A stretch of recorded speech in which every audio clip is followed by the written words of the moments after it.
Hello friends, simple ಟೇಸ್ಟಿಯಾಗಿ ಕಿಚಡಿ ಬಾತ್ ಹೇಗೆ ಮಾಡೋದು ನೋಡೋಣ ಬನ್ನಿ. ಕೊತ್ತಂಬರಿ, ಪುದೀನ, ಶುಂಠಿ, ಜೀರಿಗೆ, ಮೆಣಸು, ಚಕ್ಕೆ, ಲವಂಗ, ಹಸಿರು ಮೆಣಸಿನ್ಕಾಯಿ ಇಷ್ಟನ್ನು ಗ್ರೈಂಡ್ ಮಾಡ್ಕೋಬೇಕು.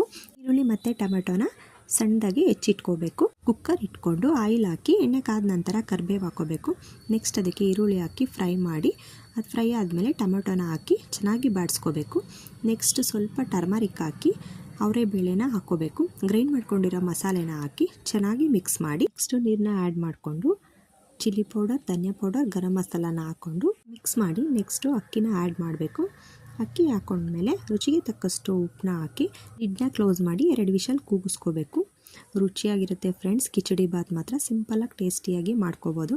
ನೋಡಿ ಫ್ರೆಂಡ್ಸ್, ಈ ರೀತಿ ಆಗಿದೆ. ಇದಕ್ಕೆ 2 ಸ್ಪೂನ್ ತುಪ್ಪ ಹಾಕ್ಬಿಟ್ಟು ಮತ್ತೆ ಲಿಡ್ನ ಕ್ಲೋಸ್ ಮಾಡಿ 2 ಮಿನಿಟ್ಸ್ ಆದಮೇಲೆ ಮಿಕ್ಸ್ ಮಾಡಿಕೊಂಡ್ರೆ ಸೂಪರ್ ಆಗಿರೋ ಕಿಚಡಿ ಬಾತ್ ರೆಡಿ ಆಯಿತು ಫ್ರೆಂಡ್ಸ್. ಈ ವಿಡಿಯೋ ಇಷ್ಟ ಆದರೆ like, share, comment and subscribe ಮಾಡಿ friends. Thank you for watching.